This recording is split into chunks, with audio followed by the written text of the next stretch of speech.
లేత బీరకాయ ముక్కలు, చింతపండు తీసుకోవాలి, 10 పచ్చిమిరపకాయలు తీసుకోవాలి. అలాగే ఒక తయారీ విధానం చూద్దాం.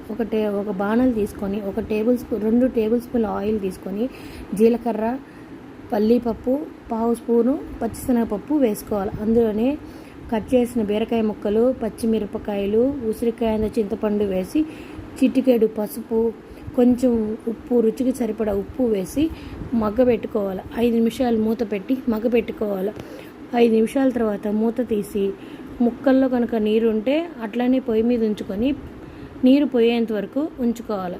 నీరు పోయాక చూసుకొని చల్లార్చుకొని పక్కన పెట్టాలి. అది ఆ తర్వాత మిక్సీ కానీ లేదంటే మన రోట్లో కానీ పచ్చడి దంచుకొని దానికి తిరగమాత పెట్టుకోవాలి. తిరగమాత అనొచ్చు లేదా పోపు అయినా అనొచ్చు. పోపుకి ఎలా పెట్టుకోవాలంటే చిన్న బాణలు తీసుకొని దాంట్లో 1 టేబుల్ స్పూన్ ఆయిల్ వేసి జీలకర్ర, ఆవాలు, ఇంగువ వేసి తిరగమాత పెట్టుకోవాలి లేదంటే పోపు పెట్టుకోవాలి.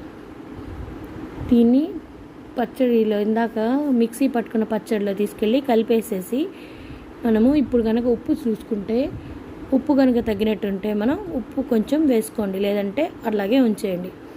ఈ పచ్చడి మనకి అన్నంలోకి బాగుంటుంది, అలాగే చట్నీలోకి కూడా మనం ఉపయోగించుకోవచ్చు. అంటే ఇడ్లీ, దోశ అలాంటి వాటికి మనం చట్నీలా కూడా మనం ఉపయోగించుకోవచ్చు.